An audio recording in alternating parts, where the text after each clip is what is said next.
প্রায় 18 বছর পর তারেক রহমান ফিরলেন দেশে। তাঁকে স্বাগত জানাতে বিশাল জনসমুদ্র, জনতার উদ্দেশ্যে তাঁর বক্তব্য কতটা ভাবাচ্ছে রাজনৈতিক প্রতিদ্বন্দ্বী দল জামাতকে। প্রথম আলো, ডেইলি স্টার, ছায়ানট, উদীচিতে হামলায় শিবিরের নেতৃত্ব যারা আহ্বান জানালেন, তাদের সেই উস্কানিকে কেন স্লিপ অফ টাং বলছে জামাতের এই ছাত্র সংগঠন? হামলাকারীরা অপরাধী হলে কেন নির্দেশদাতারা নয়? কেন ইনকিলাব মঞ্চ হাদির খুনিদের ক্রসফায়ারের শঙ্কা জানাচ্ছে? কেন অশ্লীল গালি হয়ে উঠেছে তাদের স্লোগান?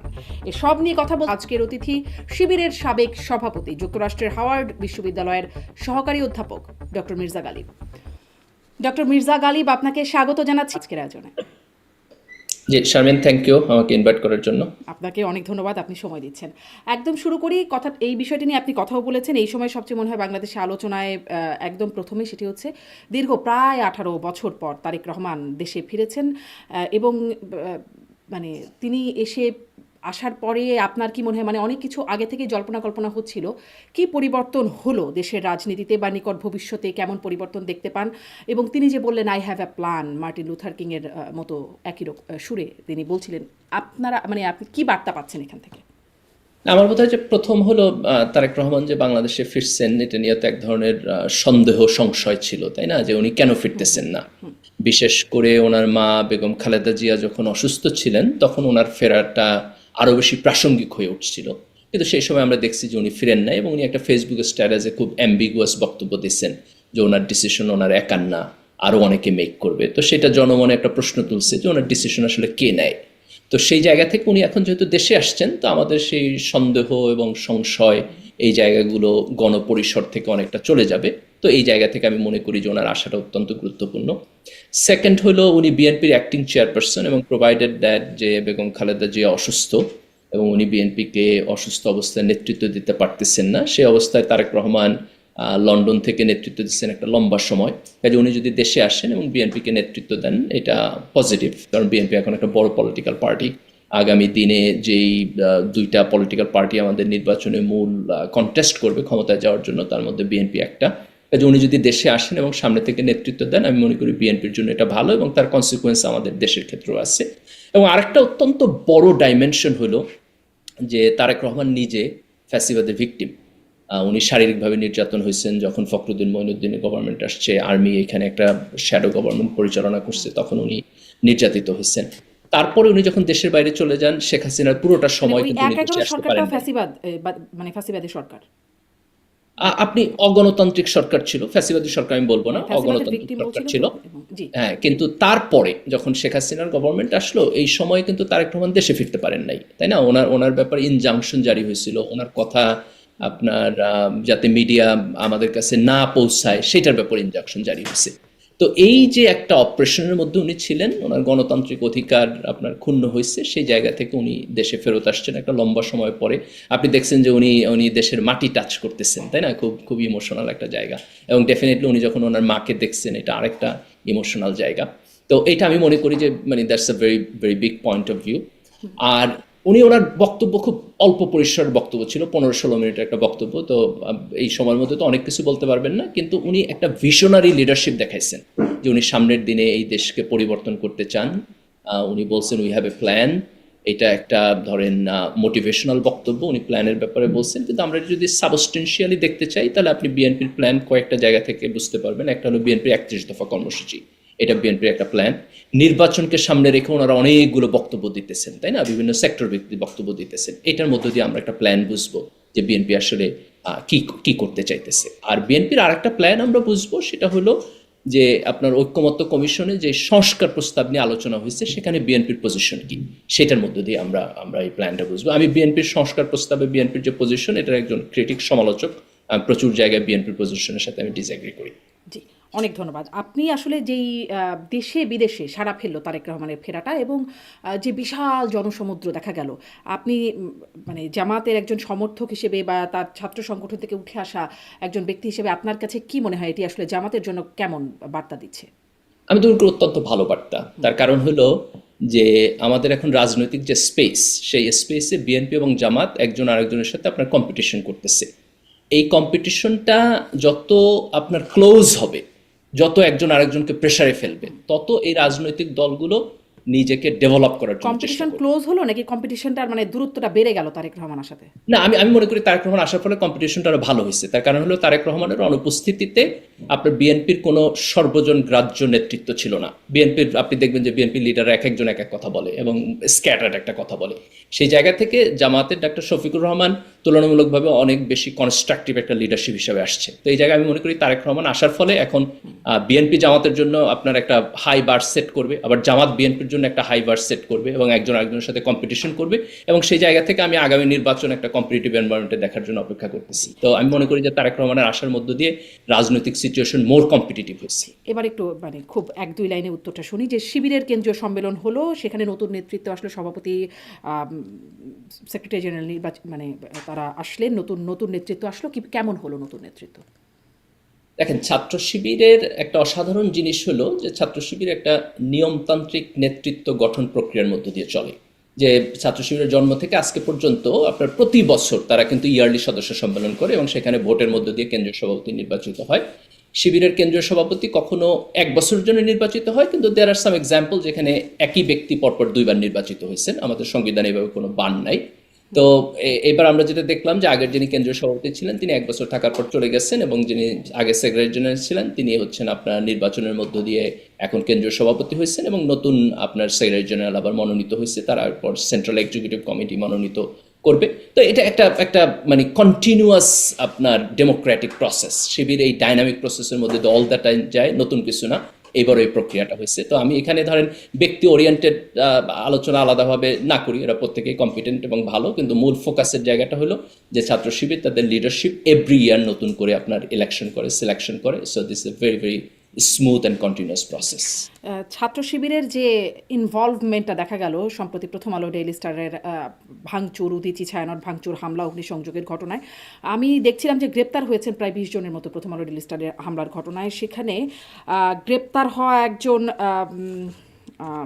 তার নামটি যেন কি আমি খুঁজছিলাম, বিক্রমপুরী, বিক্রমপুরী তার নাম। তিনি বলছিলেন যে যেভাবে করে মানে নানান রকম পোস্ট দেওয়া হয়েছে, সেটি নাসিরুদ্দিন পাটোয়ারি, সার্জিস আলম তারা পোস্ট দিয়েছেন ছাত্র শিবিরের সদস্যরা, তো গ্রেপ্তার করা হলে তাদেরও গ্রেপ্তার করতে হবে, এরকম একটা বার্তা তিনি দিচ্ছিলেন। আপনার কাছে কি মনে হয় এই বার্তাটি, মানে আপনি এই বার্তাটিকে কিভাবে দেখেন? দেখেন, মানে কথা বলতে চাইলে তো অনেক কথা বলতে পারে, তাই না? আপনি যদি খুব স্পেসিফিকলি অভিযোগ আনতে চান তাহলে তো সেখানে খুব প্রিসাইসলি বলতে হবে যে কে কি বলছে, এটার কারণে কে কতটুকু দায়ী। এখানে দুইটা জিনিস হয়েছে। একটা হলো যে প্রথম আলো এবং ডেইলি স্টার যে ভাঙচুর হলো, এটা শরীফ ওসমান হাদির মৃত্যু সংবাদ যখন আসছে, এইটা একটা বিশাল জনগোষ্ঠীরে বিক্ষুব্ধ করে তুলছে, এবং এই বিক্ষুব্ধ তারুণ্যের জায়গা থেকে এই ভাঙচুরটা হয়েছে। তো এটাকে আপনি পলিটিক্যালি মোটিভেটেড জায়গা থেকে কেউ দেখতে চাইলে দেখতে পারি, কিন্তু আমি মোর ইন্টারেস্টেড টু সি এই বিক্ষুব্ধতার জায়গা থেকে এটাকে দেখা, যে এটা কেন ঘটছে। সেকেন্ড পয়েন্ট হলো এই ঘটনাটা কি ঠিক আছে? না, এটা ঠিক নাই। আপনি প্রথম আলোর যে সাংবাদিকতা, সে সাংবাদিকতার প্রশ্ন আছে, আমারও প্রশ্ন আছে। প্রথম আলো এক ধরনের মতাদর্শিক রাজনীতি করে, কিন্তু এই রাজনীতি আমি যতই অপছন্দ করি, অবস্থানটা নিয়েও কথা বলতে চাই, কারণ আপনার এই ফেসবুক স্ট্যাটাসটাও আমি পড়ছিলাম, আপনার পোস্টে আমি পড়ছিলাম, অতএব প্রথম আলোর সাংবাদিকতা নিয়েও আমি একটু আপনার সাথে কথা বলবো। তবে তার আগে কি একটু এটা বলবেন যে আমি আসলে দেখছিলাম তার নামটি আতাউর রহমান বিক্রমপুরী, আমি মিস করে গেছিলাম। তিনি বলছেন তো উস্কানি দেওয়ার জন্য, আহ্বান জানানোর জন্য, নির্দেশ দেওয়ার জন্য শিবিরের সেই নেতাদেরকে শিবিরের রাকসুর ভিপি এবং তারপরে জাহাঙ্গীরনগর বিশ্ববিদ্যালয়ে ছাত্র শিবিরের সেক্রেটারি, তাদেরকে কি আসলে গ্রেপ্তার করা উচিত কিনা উস্কানি দেবার জন্য? দেখেন, ছাত্র শিবিরের 2 জন কেন্দ্রীয় নেতৃবৃন্দের বক্তব্য এখানে আসছে। তার মধ্যে একজন বলছেন যে প্রথম আলো এবং ডেইলি স্টার বন্ধ করে দেওয়া উচিত। তো বন্ধ করার কথা যিনি বলছেন তার এই বক্তব্যটা অগণতান্ত্রিক, কিন্তু এটা তো ক্রিমিনাল অফেন্স না, তাই না? কাজে এই বক্তব্য ক্রিমিনাল কনসিকুয়েন্স দিতে বলেছেন একজন, আমি প্রথম জন। দ্বিতীয় জন আরেকজন বলছেন যে প্রথম আলো ডেইলি স্টার ছায়ানট থেকে বলছে তছনছ করে দেওয়ার কথা। এটা অত্যন্ত অফেন্সিভ এবং ইনফ্ল্যামেটরি বক্তব্য। এখন এই বক্তব্যটা অগ্রহণযোগ্য, এবং এই বক্তব্যর ক্রিমিনাল লায়াবিলিটিস আছে কিনা এটা আপনাকে আলাদা প্যারামিটার দিয়ে দেখতে হবে। ক্রিমিনাল লায়াবিলিটিস আপনি কিভাবে বুঝবেন? ক্রিমিনাল লায়াবিলিটিস আপনি বুঝবেন যে ওইখানে যারা ভাঙচুর করছে তাদের মধ্যে ছাত্র শিবির লোকেরা গেছে কিনা, তাদেরকে এই লিডাররা যাইতে বলছে কিনা, ছাত্র শিবির পার্টি হিসেবে সেখানে ইনভলভ হয়েছে কিনা, এটার মধ্যে দিয়ে ক্রিমিনাল লায়াবিলিটি আসবে। কিন্তু তার এই বক্তব্যের মধ্য দিয়ে ক্রিমিনাল লায়াবিলিটি আসে না, কিন্তু এই বক্তব্য ইনফ্ল্যামেটরি এবং আনএক্সপেক্টেড। ক্রিমিনাল লাইবিলিটি কেন আসে না? আমরা তো ছাত্র শিবিরের মানে নেতৃত্ব বা কর্মীকে দেখেছি, সেখানে দেখছিলাম যে ছবি দিয়ে দেখানো হচ্ছে সাহিত্য সম্পাদক, ঢাকা বিশ্ববিদ্যালয়ের একটি হলের সাহিত্য সম্পাদক মোহাম্মদ আশরাফুল, তাকেও দেখা গেছে তিনি ভাঙচুর করছেন, মানে ভাঙচুর ওই মবের মধ্যে দেখা যাচ্ছে, তিনিও আছেন। আরও অনেকেই, মানে তাদের মধ্যে আরও অনেকেই পোস্টও দিয়েছেন এবং তাদের অনেক ফলোয়ার আছেন। তো কেন ক্রিমিনাল লাইবিলিটি হবে? না, আপনি যদি কোনো একটা বক্তব্যের ক্রিমিনাল লাইবিলিটিস আনতে চান, তাহলে আপনাকে খুব প্রিসাইসলি বলতে হবে যে এই বক্তব্য ভাঙচুর করতে বলছে গিয়ে, এবং এই বক্তব্যের কারণে সেখানে গিয়ে ভাঙচুর হয়েছে। তো আপনি যদি কেস বাই কেস যাইতে চান, মানে যেতে পারেন, তাহলে আমার বক্তব্য কোট করলে আমি বলতে পারবো। যেখানে আপনি বলছেন যে একজন ফিজিক্যালি সেখানে প্রেজেন্ট হয়েছে, আমি এখনো জানি না এটা ইনফরমেশনটা ট্রু কিনা। যদি হয়, যদি মানে ধরেন একজনকে 100 লোক অন্তত গেছে। চিহ্নিত করা গেছে, বাকি কেউ আছে আচ্ছা কিনা দেখেন, জানি না। ধরেন যে আপনি প্রথম আলো ডেইলি স্টার ভাঙতে 100 লোক গেছে, 200 লোক গেছে, তার মধ্যে একজন ছাত্র শিবিরের ছিল, তাহলে তো আপনি এইটার কারণে ছাত্র শিবিরের প্রতি আঙুল তুলতে পারেন না, তাই না? এটা আনএক্সপেক্টেড বলতে পারেন। কিন্তু 100-র মধ্যে যদি 50 জন লোক ছাত্র শিবিরের হয়, তাহলে আপনি বলতে পারেন যে ছাত্র শিবির সাংগঠনিক। কিন্তু দেখেন, যারা তারা যেই সংগঠন প্রতিষ্ঠান ভাঙতে বললেন সেগুলোতেই ভাঙচুর করা হলো, কেন ক্রিমিনাল লাইবিলিটি আসবে না? না দেখেন, এটা তো আপনি, মানে তারা এখানে বলছে বলে এটা ভাঙচুর হয়েছে, এটা যতক্ষণ পর্যন্ত প্রমাণ না হবে ততক্ষণ পর্যন্ত ক্রিমিনাল লাইবিলিটিস তো থাকে না, তাই না? ক্ষোভের কমন জায়গা থাকতে পারে। ধরেন যে ভাঙচুর করছে তারও যা ক্ষোভ, আর যে পলিটিক্যালি বলছে তারও ক্ষোভ এক, এই কারণে কমন পড়ে গেছে, এটাও হইতে পারে। আবার ক্রিমিনাল লাইবিলিটিস থাকতেও পারে। তো ইনভেস্টিগেশন শেষ হওয়ার আগে তো আমি ক্রিমিনাল লাইবিলিটিস উস্কানি শব্দটা, মানে ক্রিমিনাল লাইবিলিটি কি করে হয়? ধরেন কিছুদিন আগে যেমন আনিস আলমগীর গ্রেপ্তার হলেন, সাংবাদিক, তিনি নাকি উস্কানি দিচ্ছেন স্থিতিশীলতা নষ্টের, এবং তিনি রিমান্ডেও আছেন। আদালতের তাকে রিমান্ড 5 দিন বা কতদিনের রিমান্ডেও দিয়েছিলেন। সেটি কি জাস্টিফাইড হয়েছে? না দেখেন, এটা তো ভিন্ন প্রশ্ন। আপনি যদি বলেন যে আনিস আলমগীরকে গ্রেফতার করা ঠিক হয়েছে কিনা, এটার সাথে তো এটার কোনো সম্পর্ক নেই। সম্পর্ক এখানে উস্কানি শব্দের একটা মিল আছে। উস্কানি শব্দ, সেখানেও একটা উস্কানি, এখানেও উস্কানি। মানে উস্কানির যদি ক্রিমিনাল লাইবিলিটি না থাকে, তাহলে আনিস আলমগীর গ্রেপ্তার কেন হন ক্রিমিনাল লাইবিলিটি, সন্ত্রাস বিরোধী আইনে, ইনারা কেন হচ্ছেন না? এভাবে আসলে দেখেন, যেই পার্সপেক্টিভে আমি বলতেছি যে এখানে ক্রিমিনাল লায়াবিলিটিস আছে কিনা এটাকে স্ক্রিন করতে হবে, সেই একই প্রিন্সিপাল আনিস আলমগীরের ক্ষেত্রে প্রযোজ্য। তার ক্ষেত্রে যদি এটা ক্রিমিনাল লায়াবিলিটিস না থাকে, তাকে অ্যারেস্ট করা যদি উচিত। বলছেন কেন আপনি, মানে তাদের ক্ষেত্রে তো যদি বলেন, আপনি বলেন আনিস আলমগীরকে গ্রেপ্তার করা কি আপনার মনে হয় যে ক্রিমিনাল লাইবিলিটি আছে যৌক্তিক হয়েছে যৌক্তিক?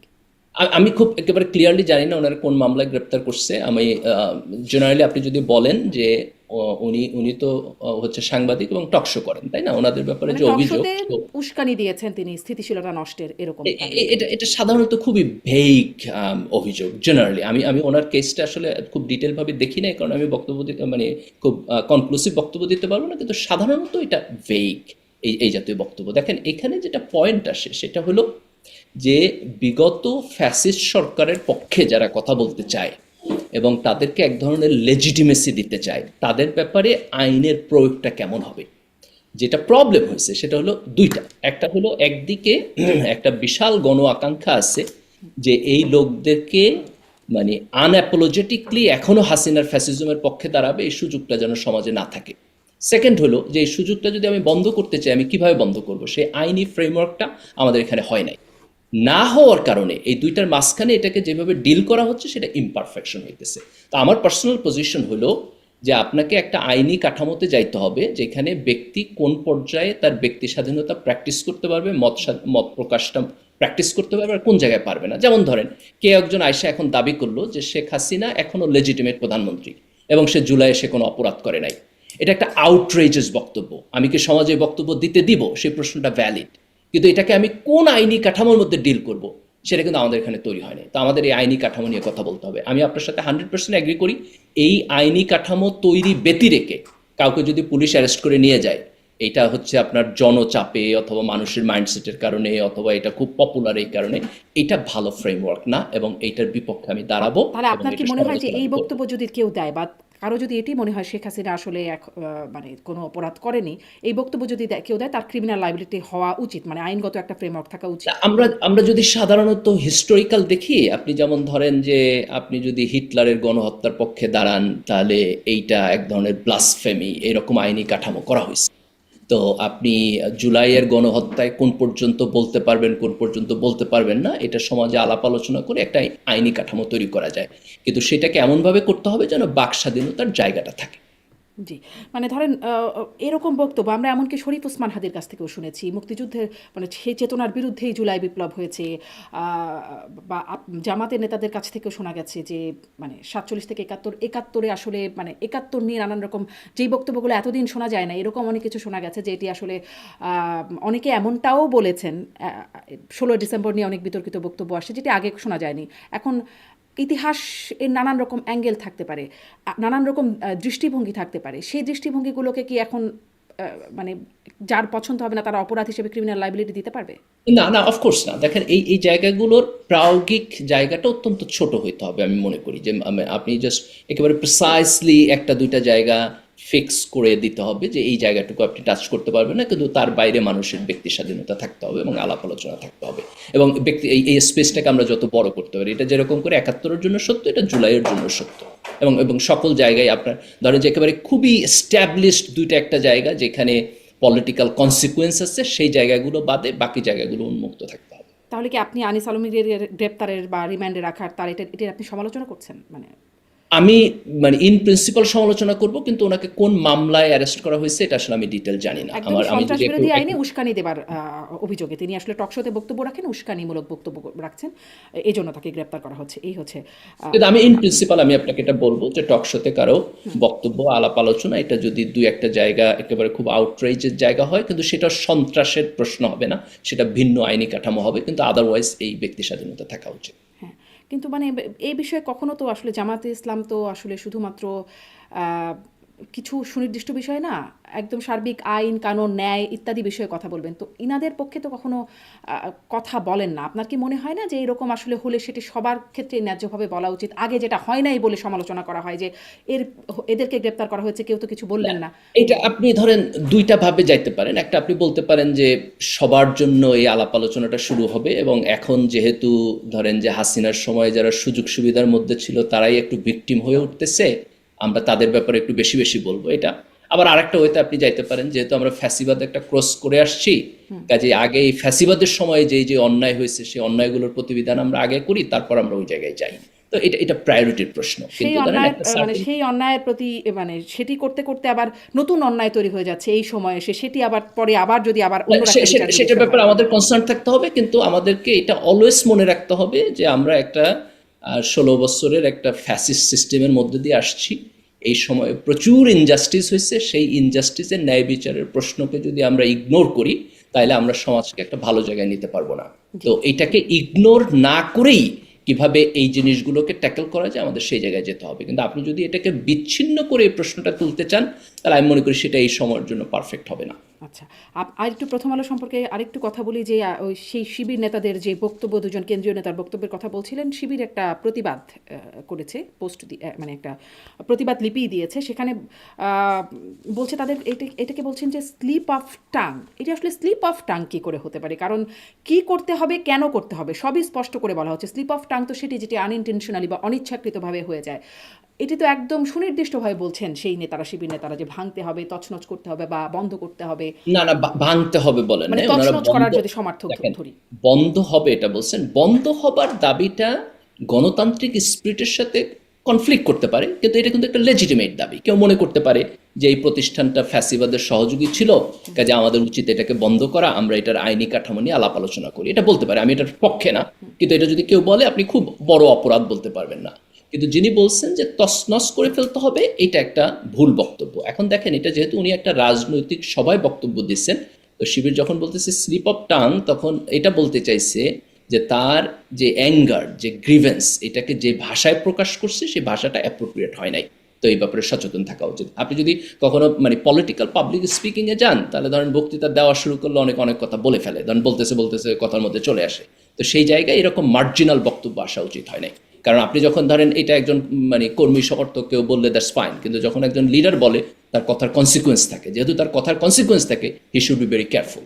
তো এই জায়গা থেকে তার স্লিপ অফ টাং বলছে। আমি এটাকে খুব আনএক্সপেক্টেড কিছু বলবো না, কিন্তু এখানে একটা জিনিসের সমালোচনা করতে হবে, সেটা হলো যে এটাকে তাদের ব্যক্তিগত বক্তব্য বলছে। তো একটা সংগঠনের এত বড় পর্যায়ের লিডার যখন বক্তব্য দেয় তখন এটা ব্যক্তিগত থাকে না, কিন্তু কেন্দ্রীয় সংগঠন যেটাকে এন্ডোর্স করলো না, এটাকে যে সমালোচনা করলো, আমি মনে করি এটা অ্যাপ্রিসিয়েবল। কারণ হচ্ছে যে এটা তাদের বিরুদ্ধে কি ব্যবস্থা হলো? তাদেরকে সাংগঠনিক স্ট্রাকচার কারণ না। দর্শানোর নোটিশ দেওয়া হলো। আপনার কি মনে হয় তাদের বিরুদ্ধে শাস্তিমূলক ব্যবস্থা নেওয়া উচিত এমন বক্তব্যের জন্য? যদি ক্রিমিনাল লায়াবিলিটিস প্রমাণ হয় তাহলে অফকোর্স শাস্তিমূলক ব্যবস্থা না, নিতে আমি হবে। আসলে কিন্তু ক্রিমিনাল লায়াবিলিটি মানে আইন শৃঙ্খলা বাহিনীর না, শাস্তির কথা বলছি না, আমি বলছি সংগঠনের পক্ষ থেকে।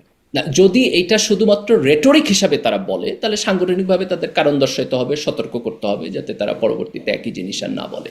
কিন্তু আপনি যদি বলেন যে শাস্তিমূলক ব্যবস্থা এটার কারণে আরো বেশি নেওয়া উচিত কিনা, এটা আমি ব্যক্তিগতভাবে মনে করি যে আর খুব বেশি এটা দরকার নেই। তাদেরকে সতর্ক করতে হবে যে একটা সংগঠনের নেতৃ পর্যায় থেকে এরকম আপনার অদায়িত্বশীল ভূমিকা পালন করার কোনো সুযোগ নাই। কিন্তু ছাত্র শিবিরের কোনো পর্যায়ের নেতাকর্মী যদি এই ভাঙচুরের সাথে জড়িত থাকে সরাসরি, তাহলে অফকোর্স তাদেরকে সাংগঠনিক ভাবে আপনার একটা শাস্তিমূলক ব্যবস্থার মধ্যে নিতে হবে এবং সংগঠন থেকে বহিষ্কার করতে হবে যদি কারো ক্রিমিনাল লায়াবিলিটিস থাকে। জি, অনেকেরই আসলে ছবি সহ সেখানকার ছবি সহ ফেসবুকে দেখা যাচ্ছে যে তারা আছেন, তাদের বিরুদ্ধে আসলে ব্যবস্থা নেওয়ার জায়গাটা দেখা যাচ্ছে না। না, এটা আপনার মানে ধরেন যে ফেসবুকে মানে হি সেইজ শি সেইজ এটা দিয়ে তো আর আপনি কথা বলতে পারবেন না। আপনাকে টু দ্য পয়েন্ট অভিযোগ আসতে হবে। আমি খুব স্পষ্টভাবে বলতেছি, দিস ইজ মাই পজিশন, যে ইফ এনি ওয়ান ফ্রম ছাত্র শিবির এই ভাঙচুরের সাথে যদি ইন পার্সন জড়িত থাকে, ক্রিমিনাল লায়াবিলিটিস থাকে, তাহলে তার ব্যাপারে ব্যবস্থা নেওয়া উচিত। কিন্তু এটা আপনি মানে ফেসবুক থেকে তো আর নিলে হবে না। আপনি এটা একটা কথা বলছেন যে ইন্ডাস্ট্রি তাদের কথার প্রেক্ষিতেই কি ভাঙচুর হয়েছে কিনা, হলে একটা ক্রিমিনাল লায়াবিলিটি আসবে, না হলে আসলে না। কাদের কথার প্রেক্ষিতে এই ভাঙচুরটা হলো? এতগুলো মানুষ তো একসাথে মানে স্বতঃস্ফূর্তভাবে গিয়ে প্রথম আলোতে চলে গেল, ডেইলি স্টারে চলে গেল, হাদি হত্যার সাথে যেখানে খুব সরাসরি সম্পৃক্ততা নাই, এখানে কাদের আসলে এই যে আপনি মনে করতেছেন যে সরাসরি সম্পৃক্ততা নাই, এইটা রাইট রিডিং না। কারণ হলো তাদের এটা গ্রিভেন্স থেকে হয়েছে। সেই গ্রিভেন্সটা কোথা থেকে আসতেছে? দেখেন, জুলাইয়ের গণ অভ্যুত্থান হয়েছে হাসিনার বিপক্ষে, জুলাইয়ের গণ অভ্যুত্থান হয়েছে ভারতীয় আধিপত্যের বিপক্ষে। তার কারণ হলো হাসিনার ফ্যাসিবাদ এখানে ভারতের সাপোর্টের মধ্যে দিয়ে এখানে স্ট্যাবলিশ হয়েছে। তো এখন তো হাসিনা চলে গেছে, কিন্তু কালচারাল ফ্যাসিবাদ বলতে যে শব্দটা তরুণরা ব্যবহার করে, তারা মনে করতেছে যে যারা যারা হাসিনার গভর্নমেন্টকে এইখানে এস্টাবলিশ করা এবং থাকার জন্য সাহায্য সহযোগিতা করছে হ্যাপিলি, এই ফ্যাসিবাদের মধ্যে যারা আনইজি ফিল করে নাই, যারা এটাকে ফিউয়েল দিছে, সেই লোকেরাও সমান পরিমাণ দায়ী। এই গ্রিভেন্স থেকে এই হামলা হয়েছে। তো এই গ্রিভেন্স বোঝার জন্য তো ফ্যাসিবাদকে সমর্থন করে গেল, মানে এটা তো সাংস্কৃতিক সংগঠন না, ছায়ানট উদিচি তাদের মানে এই সংগঠনগুলোর কথা বলছি। দেখেন, আওয়ামী লীগের সরকার, এটা একটা লম্বা তাত্ত্বিক আলোচনা। তো আওয়ামী লীগের সরকার যে এইখানে 3টা ইলেকশন চুরি করার পরও থাকতে পারলো, এটা কেন থাকতে পারলো? তার কারণ হলো যে সমাজের বিভিন্ন জায়গা থেকে একটা গ্রুপ অফ পিপল তাদেরকে নৈতিকভাবে সমর্থন দিচ্ছে। এই সমর্থনটা মানুষ সাধারণত এইভাবে দেয় যে ধরেন আমি একটা ইডিওলজি সাপোর্ট করি এবং আমি মনে করি এই পলিটিক্যাল পার্টিটা ইডিওলজি সাপোর্ট করে, তার ফলে পলিটিক্যাল পার্টি যখন অন্যায় করে, অপরাধ করে, তখনও আমি ওই ইডিওলজিক্যাল বাইন্ডিংয়ের কারণে তার অন্যায় এবং অপরাধকে ইগনোর করি। তো বাংলাদেশে যারা ধরেন যে মনে করে যে আওয়ামী লীগ একমাত্র মুক্তিযুদ্ধের পক্ষের শক্তি এবং আওয়ামী লীগ যাই করুক, মুক্তিযুদ্ধকে টিকায় রাখতে হলে, তার চেতনাকে টিকায় রাখতে হলে আমার আওয়ামী লীগকে সাপোর্ট করতে হবে, তারা এই 15-16 বছর আওয়ামী লীগকে আনকন্ডিশনাল সাপোর্ট দিচ্ছে। যারা ধরেন যে আপনার আওয়ামী লীগ বাঙালি জাতীয়তাবাদী রাজনীতি করে, যারা এই দেশে বাঙালি জাতীয়তাবাদী কালচারের প্রতি অত্যন্ত কমিটেড এবং তারা মনে করে অ্যাট এনি কস্ট এই বাঙালি জাতীয়তাবাদী কালচারের ফ্যাসিজম এনে টিকায় রাখতে হবে, তারা আওয়ামী লীগকে সাপোর্ট দিচ্ছে। আপনি ধরেন যে আজকে প্রথম আলো ডেইলি স্টার প্রশ্ন তোলেন, প্রথম আলো এই যে 15-16 বছর যেই সাংবাদিকতা করছে তার মধ্যে কি মতাদর্শিক রাজনীতি নাই? তারা কি আওয়ামী লীগকে বিভিন্নভাবে সাপোর্ট করে না? আপনি যে ফেসবুক পোস্টের রেফারেন্স দিচ্ছেন সেখানে আমি খুব স্পষ্টভাবে ডিসেন্টকে কোট করছি যে তারা এটা দেখাইছে যে প্রথম আলো যখন আপনার বিভিন্ন ভায়োলেন্সে বিএনপি, জামাত এবং আওয়ামী লীগকে পোর্ট্রে করে, তারা আওয়ামী লীগকে ডিফারেন্টলি পোর্ট্রে করে। সেখানে তারা থার্ড পার্সন ইউজ করে। আওয়ামী লীগের পক্ষে কেউ ভায়োলেন্স করলে বলে যে দুর্বৃত্তদের হামলা এখানে হয়েছে, আর বিএনপি জামাত হইলে পরে বিএনপি জামাতকে আপনার কোট আনকোট বিএনপি জামাত। এই যে ধরেন আপনি বা এখন অনেকেই এখন মানে ইন্টেলেকচুয়াল আছেন বা জামাত শিবিরের নেতারা যারা আছেন, অনেকেই এই যে এই হামলা ভাঙচুর সেটার পেছনের যে উদ্দেশ্য মানে কারণ সেটিকে সমর্থন করছেন, যে ভাঙচুরটাকে করছেন না, কিন্তু যে কারণ বিক্ষোভ সেটির প্রতি আপনারা জাস্টিফিকেশন দিচ্ছেন। এটি এক সময় গিয়ে বলা হবে না যে এটি আসলে আপনারা এটির পক্ষে, এই ভাঙচুরগুলোর পক্ষে, এই তছনছ করে ফেলার পক্ষে আপনারা সমর্থন জুগিয়েছেন, ফলে আপনারা ভেরি গুড কোশ্চেন। এবার আপনি আমার আসেন যে আমার দেশের সম্পাদক মাহমুদুর রহমানকে যখন ফিজিক্যালি অ্যাসাল্ট করা হয়েছে তখন প্রথম আলো যে সম্পাদকীয় লিখছে, আপনি সেটা পড়েন, কোট আনকোট পড়েন, প্রথম আলো হ্যাড দ্য সেম স্ট্যান্ড। তারা একই স্ট্যান্ড বলছে যে মাহমুদুর রহমান যে সাংবাদিকতা করে এটা সাংবাদিকতা না।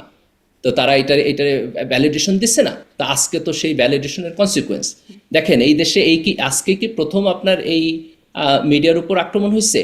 আওয়ামী লীগের সময়ে সংগ্রামের সম্পাদককে তার অফিস থেকে ধরে নিয়ে গেছে আপনার লাঞ্ছিত কইরা, নয় দিগন্তের বাসে আগুন দিচ্ছে, নয় দিগন্তের ছাপাখানা আগুন দিচ্ছে। আপনি কি বাংলাদেশের সমাজে তখন দেখছেন যে এইটার বিপক্ষে তারা প্রতিবাদ করছে সবাই এসে? সংবাদপত্রের স্বাধীনতা তখন কোথায় ছিল? 15টি জাতীয় দৈনিকের সম্পাদক তারা এটার প্রতিবাদ করেছিল। আজকে প্রথম আলো, ডেইলি স্টার আক্রান্ত হওয়ার পরে তারা এটাকে যেভাবে পোর্ট্রে করতেছে, তারা সেম ইন্টেন্সিটি দিয়ে আমার দেশ নয় দিগন্তের বিপক্ষে দাঁড়াইছিল। সেম ইন্টেন্সিটি থেকে হয়েছিল ভাঙচুর, তছনছ, বা সেম ইন্টেন্সিটি একসাথে এতগুলো প্রতিষ্ঠান ভাঙচুর হলো, এই লেভেলের ভাঙচুর হলো, এতগুলো কর্মী তারা আসলে আটকা পড়লো, তারা মারা যেতে পারতেন এমন একটা অবস্থায় থাকলো। সেম লেভেলের কি হয়েছিল? নয় দিগন্তে যখন আগুন দিছে তখন কেউ সেখানে পড়ে নাই। আপনার সংগ্রামের যে সাংবাদিক, উনি তো বৃদ্ধ মানুষ, ওনাকে যেভাবে অপদস্থ করে ফিজিক্যালি অ্যাসাল্ট করে পুলিশের হাতে দিয়ে দেওয়া হয়েছে, এইটার ইন্টেন্সিটি আপনার কাছে ইন্টেন্সিটি মনে হয় না? নিশ্চয়ই ভয়ঙ্কর ব্যাপার, সেটি নিশ্চয়ই অপরাধ। কিন্তু মানে আমি বলছি যে যেভাবে করে ঘটনাগুলো, যে ঘটনাটা যেভাবে ঘটলো, যেভাবে এতগুলো মানুষ গিয়ে ভাঙচুর করলো, এতগুলো মানুষ ভেতরে আটকা পড়লো, অগ্নিসংযোগ হয়ে গেল, একই রাতে এত কিছু ঘটে গেল, মানে তাহলে এটি বিশেষভাবে আলোচনায় আসবে না? এটি একদম আন্তর্জাতিক গণমাধ্যমগুলোতেও আসলো এই বিষয়টি। এটি কি একটা মানে অন্তত দৃশ্যমানভাবে এটি বিশেষ জায়গা থাকে? দেখেন, আপনার আলোচনা বরং আদার ওয়েতে যাওয়া দরকার। সেটা হলো যে প্রথম আলো ডেইলি স্টারে যে হামলা এবং ভাঙচুর হয়েছে, সেটা প্রথম আলো ডেইলি স্টারে ভাঙচুরের জন্য ভাঙচুর হয় নাই। এইটা একটা বিশেষ মুহূর্তে, যখন আপনার হাদির মৃত্যু সংবাদ আসছে, তখন বিক্ষুব্ধ জনতা ওই মোমেন্টে পড়ছে। এটা পৃথিবীর অনেক জায়গায় হয়েছে। আপনার আমেরিকাতে যখন মার্টিন লুথার কিং অ্যাসাসিনেটেড হয়েছে, এখানে সপ্তাহখানেক যাবৎ আপনার ভায়োলেন্স হয়েছে। কেন? একটা জনগোষ্ঠী একটা সিস্টেম্যাটিক অপারেশনের মধ্য দিয়ে গেছে, এবং সেই অপারেশন একটা সিম্বলিক অ্যাসাসিনেশনের মধ্য দিয়ে তার মানে আপনার এক্সপ্লোড হয়েছে। সেই এক্সপ্লোডিং সিচুয়েশনে এটা হয়েছে। কিন্তু নয় দিগন্তের উপর যে হামলা হয়েছে, সংগ্রামের যে হামলা হয়েছে, সেটাকে আপনি একটা সিস্টেম্যাটিক হামলা বলতে পারেন, যে খুব প্রিসাইসলি সিস্টেম্যাটিক টার্গেট করে হামলা হয়েছে। বরং আমি বলবো যে আপনার প্রথম আলো এবং ডেইলি স্টারের উপর হামলাটা একটা বিশেষ মোমেন্টে, একটা ইমোশনাল বাস্টের মধ্যে হয়েছে। কিন্তু দেখেন, এই আলোচনাটা আমরা যদি এই কনফ্লিক্টিং জায়গাতে করি, তাহলে আমরা এটা কখনোই কনক্লুশনে আসতে পারবো না। কনক্লুশনটা এই জায়গায় আসা উচিত, সেটা হলো যে আমার দেশের উপর যখন হামলা হয়েছে এটাও অন্যায় ছিল, নয় দিগন্তের উপর যখন হামলা হয়েছে এটাও অন্যায় ছিল, প্রথম আলোর উপর যখন হামলা হয়েছে এটাও অন্যায় হয়েছে, ডেইলি স্টারের উপর যখন হামলা হয়েছে এটাও অন্যায় হয়েছে। এবং আমাদের এই সকল অন্যায়ের বিপক্ষে একসাথে দাঁড়াইতে হবে, এবং এদের প্রত্যেকের যে স্বাধীনতা এবং নাগরিক হিসাবে, সংবাদপত্র হিসাবে তার যে অ্যাক্টিভিজমের স্বাধীনতা, সেটা সমাজে থাকতে হবে। আমি যখন বলতেছি যে তরুণদের গ্রিভেন্স আছে, in no way I mean যে এই হামলাটা ঠিক হয়েছে, বরং আমাদের সমাজের মধ্যে এই কনফ্লিক্টের জায়গাটা আমাদের অতিক্রম করে যায়। সংবাদ মানে সংগ্রাম, নয়াদিগন্ত, তাদের প্রতিও একটা গ্রিভেন্স যদি থেকে থাকে একটা কোনো পক্ষের, তারা যার গ্রিভেন্স থাকবে, মানে গ্রিভেন্স তো অনেকের প্রতি থাকতে পারে, সেই গ্রিভেন্সটাকে তারা তো জাস্টিফাই মনে করতে পারে যে আমার গ্রিভেন্স জাস্টিফাই। আমি এই জন্য বলছি, ওই গ্রিভেন্স থেকে যে ভাঙচুর করছে সেটাও ভুল, এই গ্রিভেন্স থেকে যে ভাঙচুর করছে সেটাও ভুল। এই দুইটাকে আপনাকে একই সাথে ভুল বলতে হবে।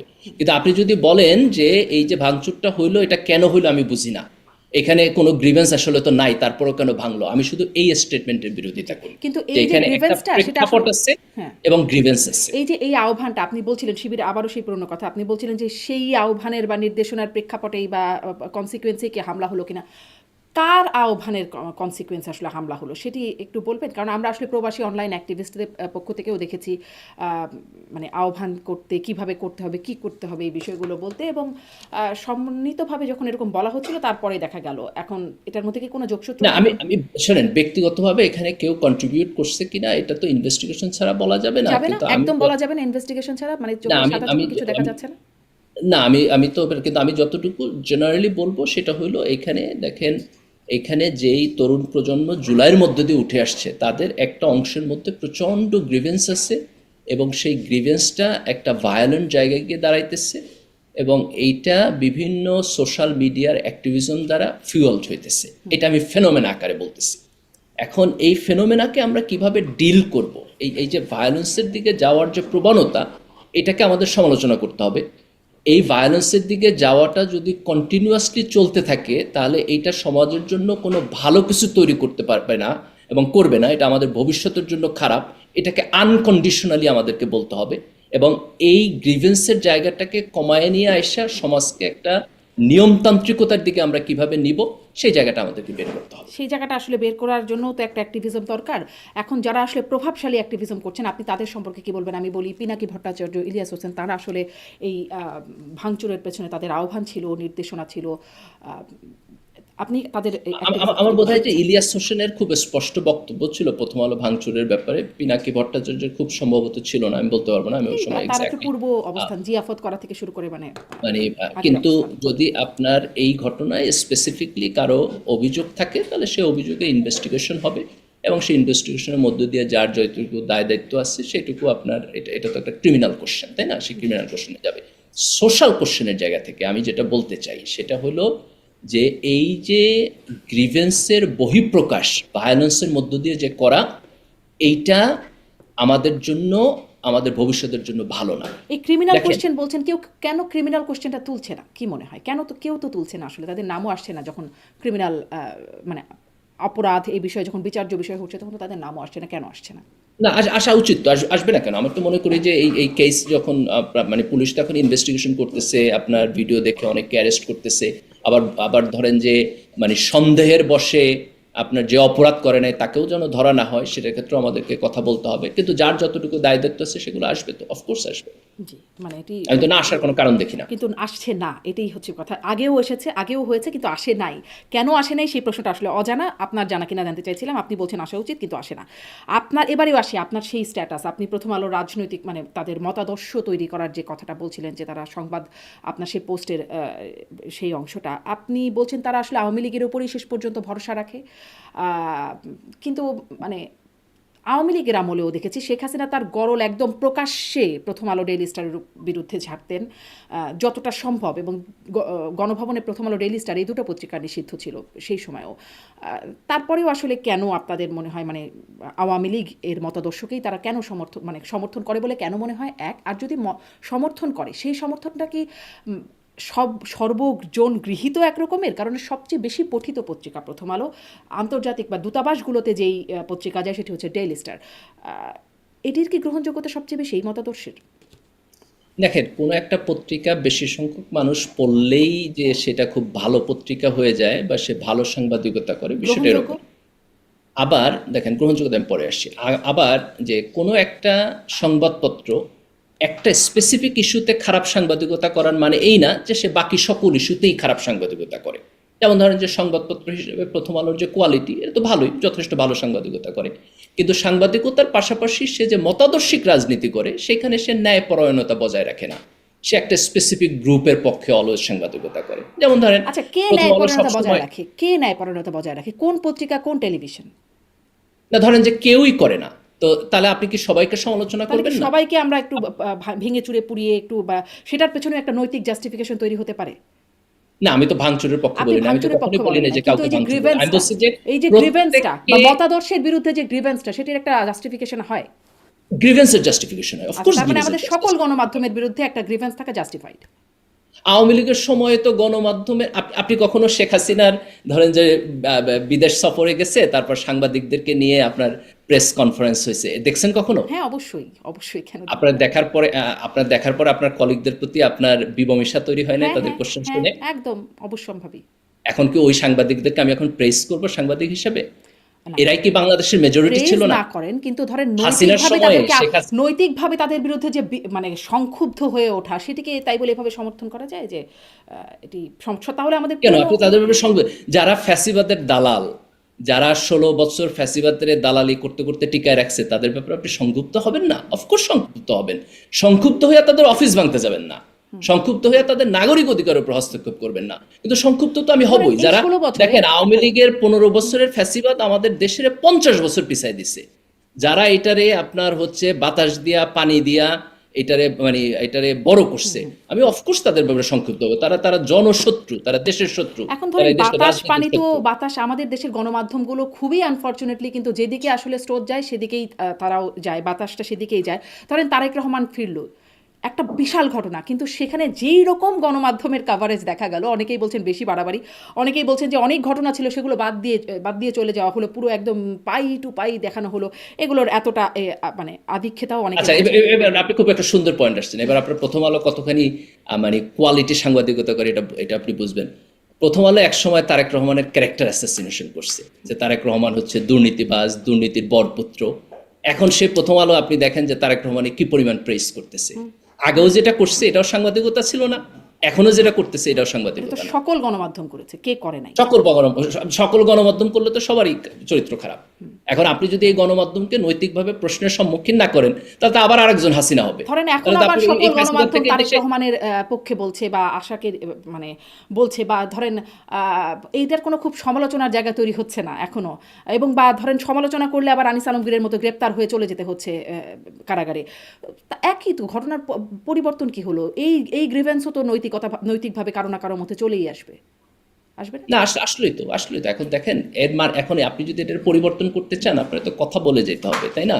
আমরা যদি গণমাধ্যমকে গণজবাবদিহিতার জায়গায় না আনতে পারি, তাহলে তো এই কালচার কখনো পরিবর্তন হবে না। আগে তারা হচ্ছে আপনার হাসিনার দালালি করতো, এখন যারা ক্ষমতায় আসবে তাদের দালালি করবে, এবং আগের চাইতে 10 গুণ বেশি দালালি করবে। তাহলে আগের সিস্টেমে যেখানে ছিল এখনকার সিস্টেমে সেখানে তাহলে যাবে। সব গণমাধ্যমের কি হবে তাহলে? নৈতিক জাস্টিফিকেশন বলছেন যেটি, যে একটা নৈতিকতা বা মানে গ্রিভেন্সের পেছনে যে জাস্টিফিকেশন বলছেন, তাহলে আসলে সব গণমাধ্যমই তো বন্ধ করে দেওয়া উচিত সেই অর্থে।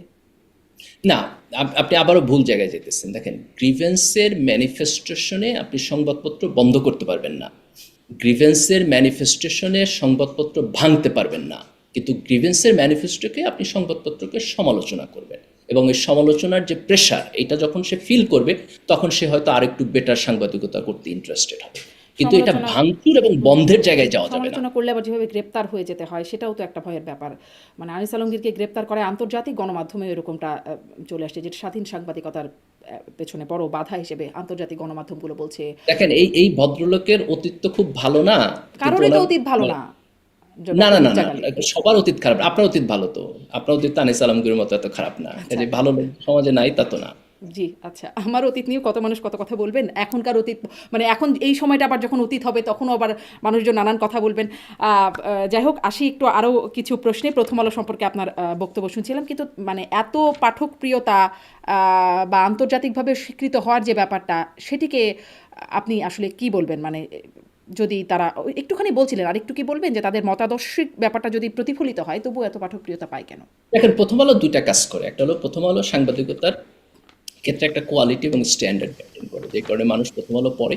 কিন্তু এই কোয়ালিটি এবং স্ট্যান্ডার্ড দিয়ে তাদের উচিত ছিল দেশের ন্যাশনাল ইন্টারেস্টকে সার্ভ করা, কিন্তু আনফর্চুনেটলি তারা তাদের মতাদর্শিক ইন্টারেস্ট সার্ভ করে।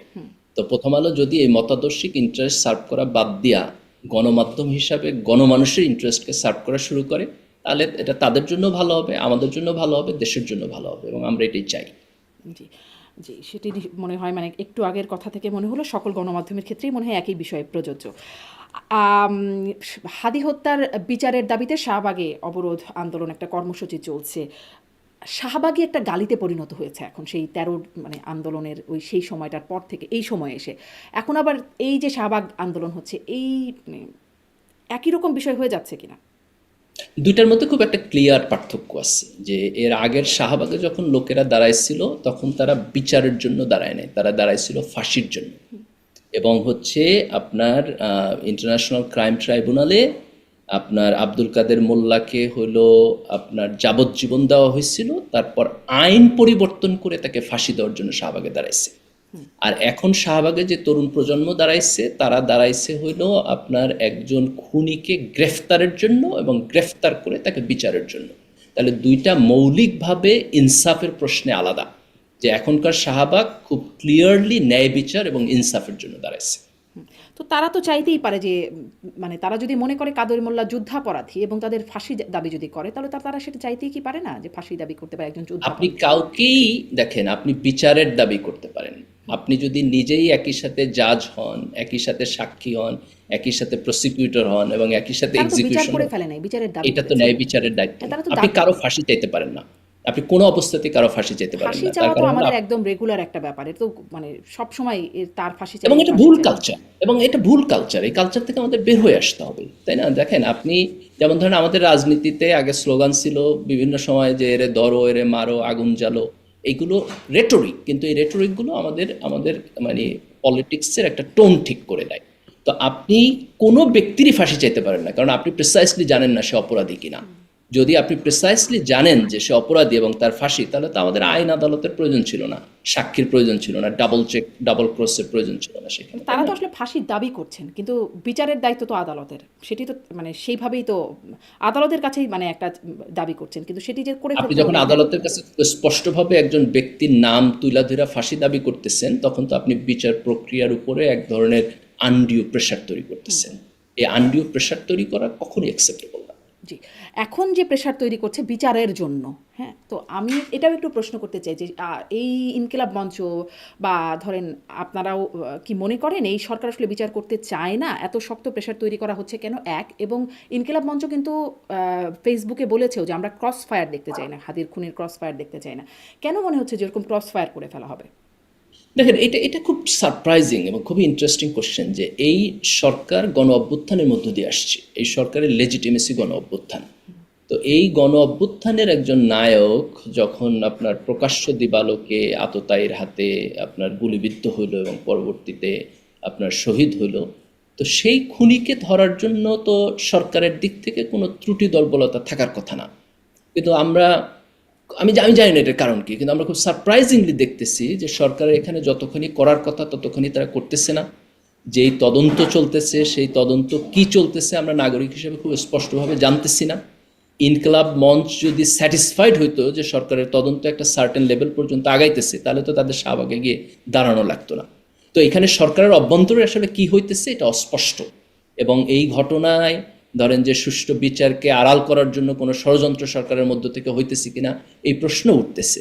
তো আমার বোধ হয় যে আমরা চাইবো যে সরকারের দিক থেকে যেন এই জিনিসটা খুব ক্লিয়ারলি জনগণকে অবহিত করা হয় যে এইটার কতটুকু প্রোগ্রেস হইলো এবং কোন পর্যায়ে এটা আছে। ইনকিলাব মঞ্চই মানে দাবি করেছিল যে 24 ঘন্টার মধ্যে যদি এর আপডেট দেওয়া না যেতে পারে তাহলে তার মধ্যে পদত্যাগ করতে হবে স্বরাষ্ট্র উপদেষ্টা থেকে। পরে এসে তারা বলছেন যে যে বুইরা ভাম আপনি কোথাও যেতে পারবেন না, এটার তদন্ত বিচার এটির ব্যবস্থা না করে যেতে পারবেন না, এরকম ব্যাপার বলা হচ্ছে। মানে আগে বললো যে চলে যেতে হবে যদি ব্যবস্থা না নেওয়া হয়, এখন বলছেন কোথাও যেতে পারবেন না ব্যবস্থা না নিয়ে। আসলে এখান থেকে কি বার্তা? দেখেন, মানে দুইটা সময় তাদের যে বক্তব্যের মূল জায়গাটা তো হলো তারা ন্যায় বিচার চায়। তারা চায় যে খুনি যেন অ্যারেস্ট হয় এবং এইটার জন্য যেন সরকার দায়িত্ব পালন করে। তো এই দায়িত্ব পালনের জন্য তারা স্বরাষ্ট্র উপদেষ্টার উপরে চাপ প্রয়োগ করতেছে, তাই না? এবং চাপ প্রয়োগের একটা পর্যায়ে হইতে পারে যে সে যদি ঠিকঠাক মতো কাজ না করে তাহলে হচ্ছে তার পদত্যাগ করে চলে যাওয়া। তো এটার মধ্যে তার ইনকনসিস্টেন্সি কিছু নাই। কিন্তু এখানে আমাদেরকে যে জিনিসটা মিসিং সেটা হলো সরকারের সাথে আপনার এই আন্দোলনকারীদের একটা আলাপ আলোচনা, যাতে করে আমরা সরকারের কাজটা ঠিকমতো আগাচ্ছে কিনা এটা যেন আমরা বুঝি। যে এইখানে কি আপনার তদন্তটা হইতেছে, তদন্ত তো কোনো ম্যাজিক জিনিস না, আপনি তো চাইলেই আর 6 ঘন্টার মধ্যে একটা সমাধান কিছু মানে পুলিশ ধরে ফেলতে পারে, বিষয়টা এরকম না। কিন্তু বিষয়টা রাইট ডিরেকশনে আগাইতেছে, সরকার তৎপর এবং সরকারের কাজ হইতেছে, এই জায়গাটায় আশ্বস্ত যে হওয়াটা গ্রেপ্তার করা হচ্ছে তাদের সহযোগী বা তার আত্মীয় স্বজনকে, তাদেরকে জিজ্ঞাসাবাদ করা হচ্ছে, খুনিকে শনাক্ত করা হচ্ছে সিসিটিভি ফুটেজ দেখে, এগুলোকে কি অগ্রগতি মনে হয় না? অফকোর্স এগুলোকে অগ্রগতি মনে হয়, কিন্তু আমি এখনো পার্সোনালি কনভিন্সড না যে অগ্রগতি সাফিসিয়েন্ট এবং স্যাটিসফ্যাক্টরি। কারণ আমি পুরো পিকচারটা কারো কাছ থেকে পাচ্ছি না। ধরেন যে স্বরাষ্ট্র উপদেষ্টা বা অন্য কেউ আপনার খুব ডিটেইল মানে এইটার একটা অন দ্য ফ্লাই আপডেট আমাদেরকে জানাচ্ছে, এই জায়গাটা আমি এখনো ক্লিয়ারলি মিসিং। যেমন ধরেন যে হাদির সাসপেক্টেড খুনি এখন কোথায় আছে এই ব্যাপারে কোনো প্রেসাইজ বক্তব্য নাই। আমরা সোশ্যাল মিডিয়াতে কিছু বক্তব্য দেখছি, জানলে তো ধরেই ফেলতাম, যদি জানতাম কোথায় আছে তাহলে ধরেই ফেলতাম। তো ওনারা এতদিনও জানেন না কেন? এই প্রশ্ন উত্তর কে দিবে? ওনারা জানার কতটুকু কাছাকাছি? এটা তো ওনাদের ইনএফিসিয়েন্সির বহিঃপ্রকাশ যে ওনারা এখন পর্যন্ত জানে না। অথচ আপনি দেখেন সোশ্যাল মিডিয়ায় বলা হচ্ছে যে সে ইন্ডিয়া পলাই গেছে। হ্যাঁ, বলা হচ্ছে। তো এখন এগুলো কনফিউশন তৈরি করতেছে না? এখানে তো পুলিশ ডিপার্টমেন্টের আপনার যারা তদন্ত করতেছে তাদের কাছ থেকে আমরা খুব প্রিসাইজ ডেভেলপমেন্ট আশা করি। জি, সেটি সাফিসিয়েন্ট হচ্ছে না বলে আপনি মনে করছেন। আপনি একটু আগে বলছিলেন যে এক্স্যাক্টলি আমি এটা সাফিসিয়েন্ট হচ্ছে না বলে আপনি মনে করি। বলছিলেন যে স্লোগান ছিল আগে, স্লোগান রাজনীতির স্লোগান ছিল এরে ধরো তারে মারো, আপনি বলছিলেন, কোট করি আপনাকে। এখন যে স্লোগানগুলো হচ্ছে আপনার, সেটি নিয়ে আপনার বক্তব্য কি? যেমন শরীফ ওসমান হাদির সেই বক্তব্যটা এখন তো মনে হয় ইনকিলাব মঞ্চের একটা স্লোগানে পরিণত হয়েছে। আমি আসলে উচ্চারণযোগ্য না বলে আমি একটু ডট ডট দিয়ে বলি যে গোপালগঞ্জ যে অস্তিত্ব থাকলে বাংলাদেশের অস্তিত্ব থাকবে না। এই প্রসঙ্গে তিনি বলছিলেন ডট ডট ডট মাওয়া ছিঁড়ে ফেলতে হবে ডট ডট ডট পোলাদের। এবং এখন এটি তার বিচারের দাবিতেও ইনকিলাব মঞ্চের অনেকেই এই অংশটুকুই বলছেন যে ছিঁড়ে ফেলতে হবে, ছিঁড়ে ফেলতে হবে, এই ধরনের বক্তব্য আসছে। ইনকিলাব মঞ্চের মিছিল যাচ্ছে যে টিনের চালে কাউয়া মুজিব আমার ডট ডট ডট এরকম স্লোগান আসছে। আমরা দেখছিলাম রাজশাহী বিশ্ববিদ্যালয়ের জিএস শিবির সমর্থিত প্যানেল থেকে যে সালাউদ্দিন আম্মার, তিনিও বলছেন দেখতে পাইলে বাকশাল ওই সেই ডট ডট ডট ছিঁড়া ফেল। সে শিবির প্যানেল থেকে না, সে অন্য প্যানেল থেকে আসছে। সে শিবির সমর্থিত প্যানেল থেকে না, শিবির না সমর্থিত না যে প্যানেলটা, সে ডিফারেন্ট প্যানেল থেকে ছিল। আচ্ছা শিবিরের ক্যান্ডিডেট হারছে তার এগেনস্টে। আচ্ছা। আপনি মানে এই স্লোগানগুলো নিয়ে কি বলবেন? স্লোগানের আগেরও স্লোগান নিয়ে যেহেতু কথা বলছেন, এখনকার এই দেখেন স্লোগান এই নিয়ে কি এই বলবেন? এই জিনিসগুলো আমি একটা কম্প্রিহেন্সিভ ফেনোমেনা আকারে পড়তে চাই। সেটা হলো যে গণ অভ্যুত্থানের পরে এই দেশের তরুণ প্রজন্মের মধ্যে এই হাসিনার ফ্যাসিবাদীর সময়ের অপারেশনের মধ্য দিয়া এবং জুলাইয়ে তারা একটা ট্রমাটিক এনভায়রনমেন্টের মধ্যে দিয়ে গেছে। দেখেন আপনি এই ঘটনায় প্রায় 2000 মানে 1000 থেকে 2000 নাম্বার হবে যারা হচ্ছে আপনার গুলিবিদ্ধ হয়ে মারা গেছে এই সময়ে।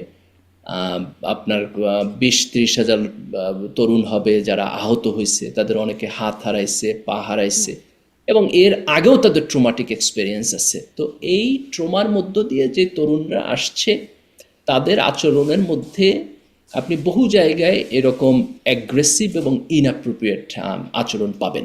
এটা খুবই স্বাভাবিক। এরকম একটা ট্রমাটিক এনভায়রনমেন্টের মধ্য দিয়ে গেলে যে কোনো সমাজে, যে কোনো প্রজন্মের মধ্যে এটা হবে।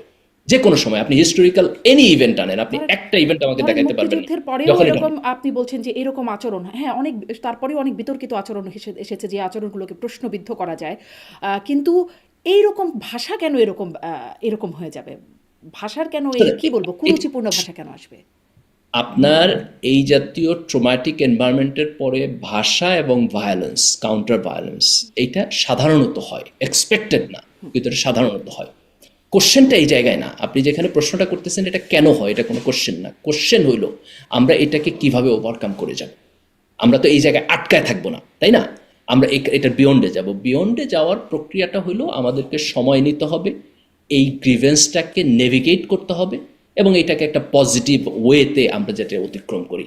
কিন্তু আমি প্রশ্নটার মেরিটটা বুঝতে পারতেছি না। আপনি কি মনে করেন যে একটা 20 বছরের তরুণ ছেলে যে দাঁড়ায় দেখছে তার পাশে দাঁড়ায় আরেকজন গুলি খেয়ে মরে গেছে, দেখছে যে তার লাশ নিয়ে পোড়ায় ফেলছে, আপনি তার কাছ থেকে কি মানে সিভিলাইজড আচরণ আশা করেন? এটা অবশ্যই, পসিবল এই সময়? অবশ্যই সিভিলাইজড আচরণ আশা করব, কেন করব না?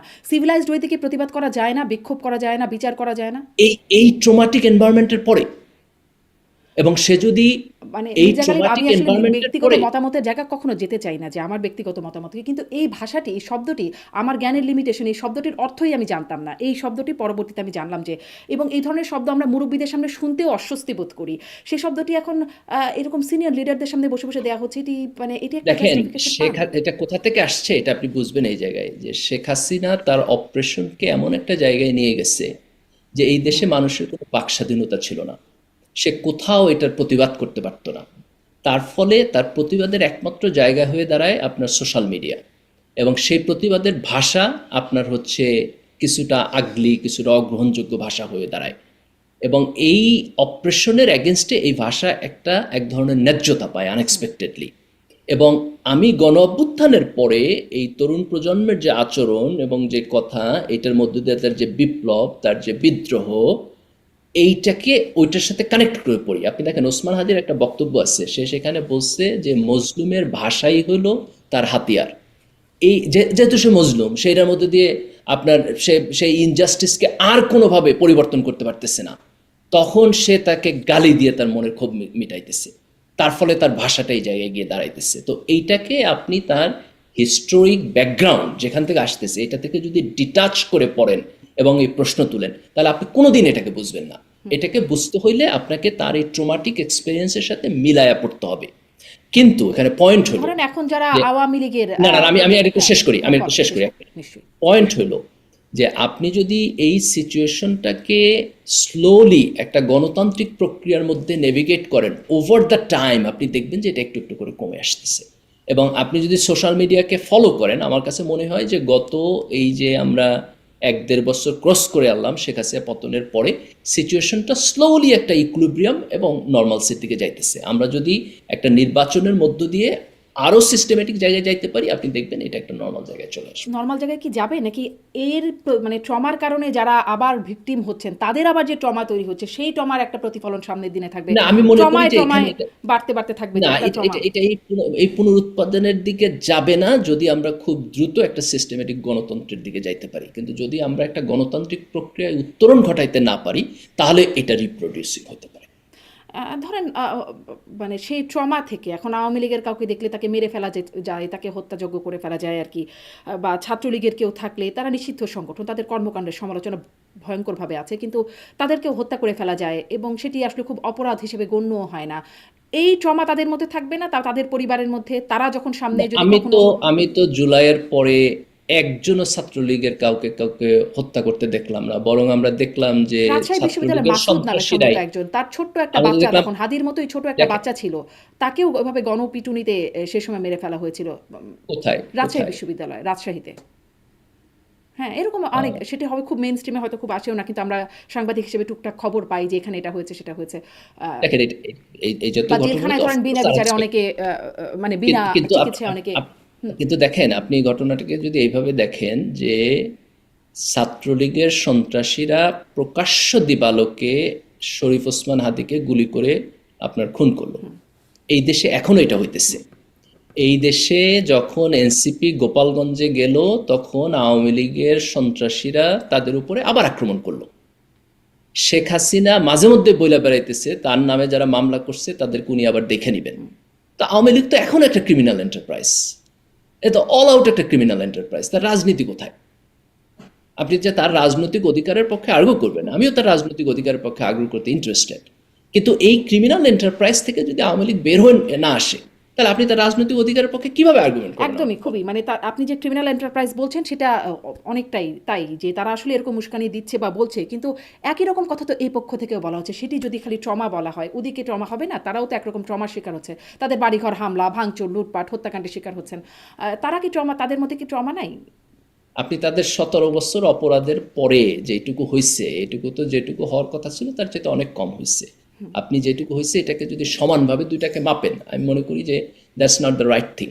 কিন্তু আপনার প্রশ্নের একটা মেরিট আছে, সেই মেরিটটা হলো যে আমরা এখন যেই ইন্টারমিডিয়েট স্টেজে আছি, এই ইন্টারমিডিয়েট স্টেজে যদি আমরা লম্বা সময় থাকি, তাহলে সমাজে এইটা মানুষের যেই গ্রিভেন্স এবং তার মধ্য দিয়ে যেই আপনার সাইকেল, এই সাইকেলের আবার পুনরুৎপাদন হইতে পারে। এটার ক্ষেত্রে আমি অ্যাগ্রি করি। কিন্তু আপনি যদি দুইটাকে সমানভাবে তুলে ধরে কোশ্চেন করেন, আমি মনে করি এটা রাইট মেরিট না। তার কারণ হলো এই 17 বছর যেই অন্যায় অত্যাচার, যেই খুন গুমের মধ্য দিয়া এই দেশের মানুষ গেছে, তার গ্রিভেন্সটা যথেষ্ট পরিমাণ জাস্টিফাইড। সেই গ্রিভেন্সের সাথে আপনি আওয়ামী লীগের লোকের গ্রিভেন্সকে এখন আপনি তুলনা করতে মানে পারবেন এই না। অর্থে তুলনা করতে, এই অর্থে তুলনীয় হতে পারে কিনা যে ধরেন যেই মানুষটার পরিবার গুমের শিকার হয়েছে, যেই মানুষটা, তার যে পরিবারের যে গ্রিভেন্স, এখনো যে মানুষটা হত্যাকাণ্ডের শিকার হচ্ছে বা তাকে জেলখানায় রেখে দেওয়া হচ্ছে, তা খুব বিচার প্রক্রিয়া খুব যৌক্তিকভাবে আগাচ্ছে না বা হচ্ছে না, তার যে পরিবারের একটা গ্রিভেন্স, পরিবার বা মানুষের জন্য মানে একজন ছেলের তার বাবার প্রতি বা স্ত্রীর তার স্বামীর প্রতি ভালোবাসা, এগুলোর মায়ের ছেলের প্রতি ভালোবাসা, এগুলোর তো একটা কমন বিষয় আছে। তাদের গ্রিভেন্সটা কি একরকমের না?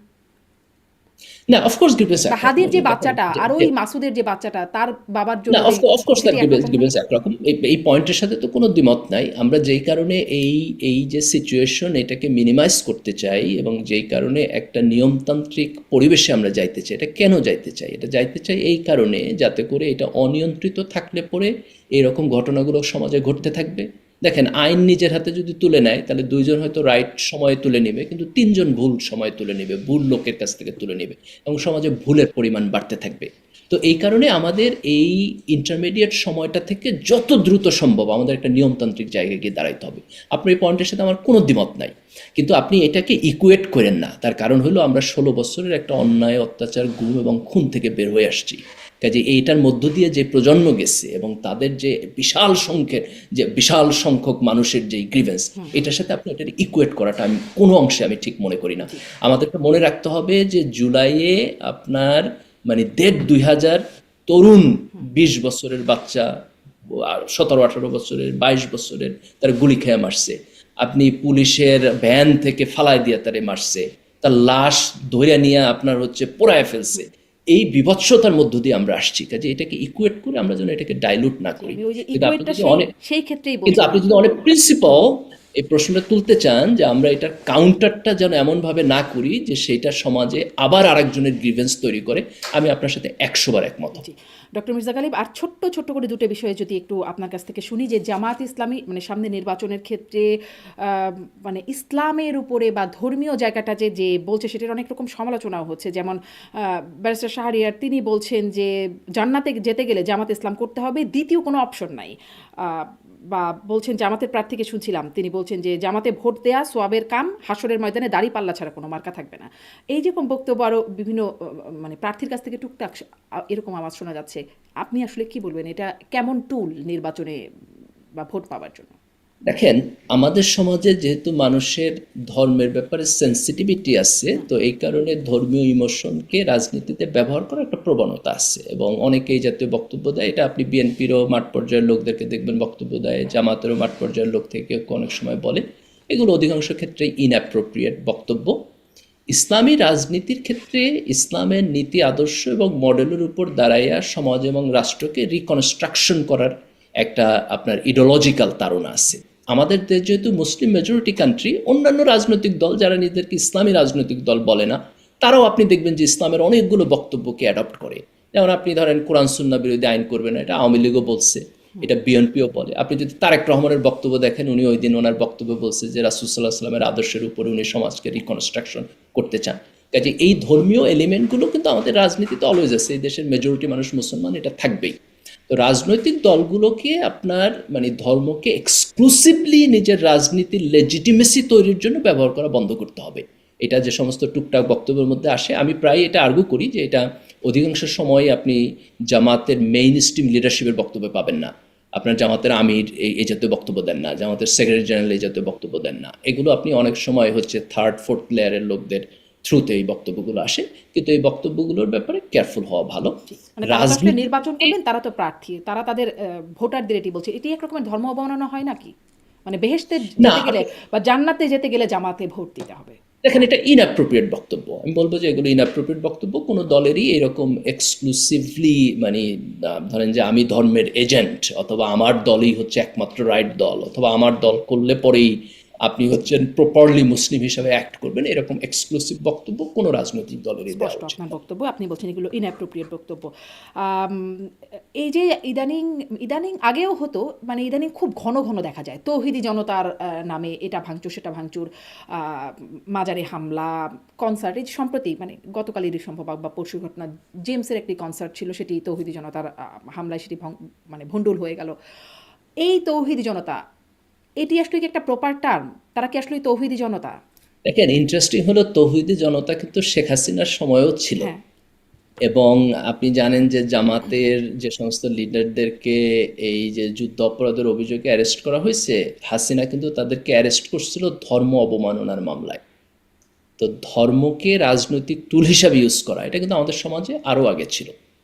আপনি যেই জায়গাটা থেকে এই প্রশ্নটা করতেছেন, সেই জায়গাটা মূলত সমাজে মানুষের আইন নিজের হাতে তুলে নেওয়ার প্রবণতা। এবং এই ক্ষেত্রে সবচেয়ে দুঃখজনক ঘটনাটা বোধহয় কিছুদিন আগে যেটা ময়মনসিংহে আপনি দেখছেন, যে একজনকে দীপু বিশ্বাস, তাকে আপনার পিটাইয়া এবং তারপরে আপনার পোড়ায়া মারা হয়েছে। অত্যন্ত নৃশংস ঘটনা। তো সমাজে যদি আইন নিজের হাতে তুলে নেওয়ার প্রবণতা থাকে, তাহলে এইটার অ্যাবিউজ হবে। এটা মোরাললেস আপনি বলতে পারেন যে এটা হবেই। এবং এটাকে আপনি শুধু ধর্মের জায়গায় দেখলে হবে না, বুঝছেন, একটা সোশ্যাল ফেনোমেনা। আমাদের সমাজে আপনি এর আগে কত বছর আগে আমার মনে নাই যে আপনার ওই যে ছেলে ধরা সন্দেহে একজন মহিলাকে পিটায় মারছে, তাই না? চোর সন্দেহে পিটায় মারে, এটা কিন্তু আমাদের সমাজে আছে। একই মানসিকতা থেকে এটা আসে। এখন এই সেটি তো মানসিকতাটা একদম নিছক একটা মব, আর এটির একটা বিশেষ নাম আছে, তৌহিদি জনতা। আমি আসলে নাম আপনার তো কাছ থেকে দেখেন, এই নামের কি যৌক্তিকতা আছে কিনা, মানে তারা এই ধরনের কাজ যারা করতে যাচ্ছে তাদের কি তাওহিদি জনতা বলার, এটিকে একটা প্রপার টার্ম ইউজ করার জন্য? না প্রপার টার্ম না। তার কারণ হলো যে দেখেন, আপনি আইন নিজের হাতে তুলে নিতে কেউ পারবে না, এটা ইসলামে অ্যাকসেপ্টেবল না। যখন রাষ্ট্র এবং সমাজ ব্যবস্থা আছে তখন সেইখানে ডেজিগনেটেড পিপল বাদে আর কেউ আইন নিজের হাতে তুলে নিতে পারবে না। এই ময়মনসিংহের ঘটনার পরে আমার বোধ হয় যে এটা একটা সিরিয়াস ঘটনা, যেখানে আমাদেরকে এই জিনিসটা সিরিয়াসলি পিক আপ করতে হবে যে সমাজে ধর্মের ব্যাপারে মানুষের যদি ইমোশন আছে, এই ইমোশনটাকে যদি অনিয়ন্ত্রিতভাবে ব্যবহার করা হয় তাহলে কেউ কেউ এইটাকে এরকম দুঃখজনক ঘটনায় কনভার্ট করতে পারে। কাজে এটা যাতে না হয় এই কারণে আমাদের যারা আলেম ওলামা আছেন, যারা রাজনৈতিক ব্যক্তিত্ব আছেন, তাদের সবাইকে এই ব্যাপারে স্পষ্টভাবে কথা বলতে হবে। কিন্তু এখানে আরেকটা কম্পোনেন্ট আছে, সেই কম্পোনেন্টটা হলো যে আইনের প্রতি মানুষের বিশ্বাস ফিরে আনতে হবে। সমাজে আইনের শাসনের প্রতি যদি বিশ্বাস না থাকে তাহলে কিন্তু আপনি এই যে সামাজিকভাবে আইন হাতে তুলে নেওয়া, এটাকে আপনি কখনোই আটকাতে পারবেন না, কারণ এটা মূলত তৈরি হয় আইনের প্রতি মানুষের অনাস্থার জায়গা থেকে। ইদানিং আইনের প্রতি অনাস্থাটা কি এত বেড়ে গেল, মানে এত বেশি তাওহিদি জনতা? না, এটা আমাদের সমাজে সবসময় ছিল। শেখ হাসিনার ফ্যাসিজমের মধ্য দিয়ে এটা আরো খারাপ অবস্থা হয়েছে। এবং আপনি এখনকার কোনো সোশ্যাল ফেনোমেনাই আপনি যদি গত 15 বছরের যে ব্লান্ডার এটা বাদ দিয়ে যদি বোঝার চেষ্টা করেন তাহলে আপনি কোনো সোশ্যাল ফেনোমেনাই আপনি বুঝতে পারবেন না। আমি বরং আপনার এই প্রত্যেকটা প্রশ্নকে আবার রিভিজিট করতে ইন্টারেস্টেড হবো আজকে থেকে 5 বছর পরে, যদি আমরা একটা গণতান্ত্রিক সিস্টেমের মধ্যে দিয়ে যাই। আফটার 5 ইয়ার্স আমাদের সমাজ কি পজিটিভলি সামনের দিকে যাইতেছে না পিছনের দিকে যাইতেছে? নিশ্চয়ই। এখন আপনার এই প্রত্যেকটা প্রশ্নকেই আমি একটা সামাজিক ফেনোমেনা হিসাবে পড়তে ইন্টারেস্টেড, যেটা আমি মনে করি যে ফ্যাসিবাদের সময় আমাদের সোশ্যাল সিস্টেম ভাঙা চুরে গেছে এবং তার আউটপুট হিসাবে এগুলো হইতেছে। ডক্টর মির্জা গালিব, নিশ্চয়ই 5 বছর পরেও আসলে সত্যি সেই ফেনোমেনাগুলো নিয়ে কথা বলবারও আপনার সাথে সুযোগ হবে। অনেক ধন্যবাদ, আজকে অনেকটা সময় আপনার সাথে কথা বললাম। অনেক ধন্যবাদ যুক্ত হওয়ার জন্য। জি, আপনাকেও ধন্যবাদ। ধন্যবাদ দর্শক এতক্ষণ সাথে থাকার জন্য।